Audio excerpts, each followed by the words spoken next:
combien de temps a passé? Des semaines, des mois? Je crois que ça se compte plutôt en années. Jonesy découvre une nouvelle civilisation, une nouvelle ville, Neo Tilted. Il est désormais dans le futur. Saison 9, le futur est à vous. Au cœur de la métropole se trouve une statue d'un personnage iconique, Singularity, le skin secret de la saison 9. Elle est aujourd'hui le leader, ou du moins une figure héroïque, de cette nouvelle civilisation. Mais ce n'est pas la première fois que Singularity apparaît dans cette histoire, car on peut voir que son masque est le même que celui aperçu devant le Nexus pendant l'unvaulting. Alors là, je fais un grand pas dans le domaine de la théorie. Hop, voilà, on y est. Théorie. Singularity était la gardienne du Nexus. Lorsque les habitants ont découvert le passage sous leur île, elle savait que tôt ou tard des menaces viendraient s'en prendre au Nexus et donc à l'équilibre des mondes. Elle offrit donc aux habitants l'énergie du Nexus qui, comme on peut le voir, est la véritable source d'alimentation de Neo Tilted et de Mega Mall, le nouveau Retail Row. Bref, celui-ci est devenu indispensable aux gens de l'île qui se rallient donc à Singularity pour le protéger à tout prix. Voilà la théorie. Ce qui est sûr, c'est que qui que Singularity puisse être, son rôle dans la reconstruction de l'île est indéniable. Elle en est la protectrice. Et elle va bientôt devoir le prouver. Car un nouveau danger lorgne sur l'île. Littéralement. Lors de l'éruption du volcan, l'iceberg de Polar Peak fut frappé et ne cesse de se fragiliser depuis, finissant par révéler un gigantesque œil.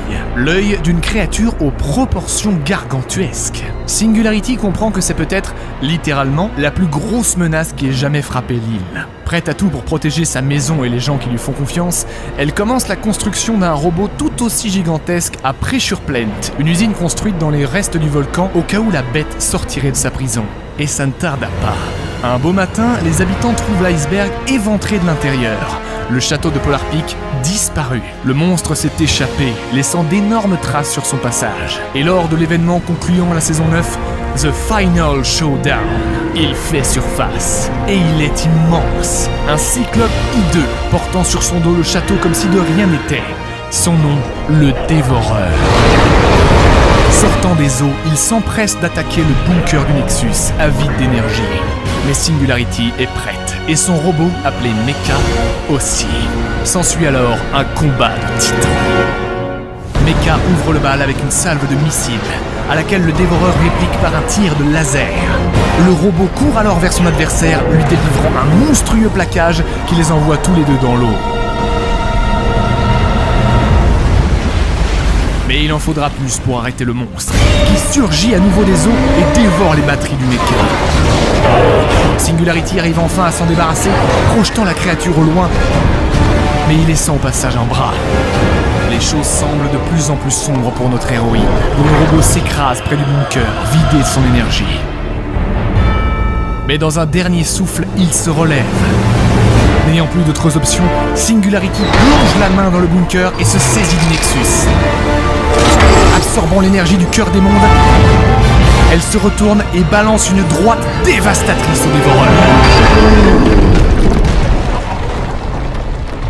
Marchant jusqu'à Neo Tilted, elle se saisit de sa propre statue, qui révélait être en fait une épée, une arme qu'elle avait placée là pour défendre la ville si elle devait en arriver là. Tandis que le Dévoreur se relève, elle brandit son épée chargée de l'énergie du Nexus, et dans un moment de pure epicness, empale le crâne du monstre sur le sol. Voilà qui vaut bien un petit floss. Bah quoi, c'est Fortnite, ils ont le droit de le faire, c'est eux qui l'ont inventé. Le Mecha est victorieux, sa mission terminée, il décolle et s'envole vers l'infini et au-delà. Le monde est donc sauvé. À moins que... le Nexus, fissuré dans la bataille, explose. Jonesy est propulsé à travers l'espace-temps, où l'ancien se mélange avec le nouveau. Des personnages et événements du passé se croisent dans un chaos cosmique.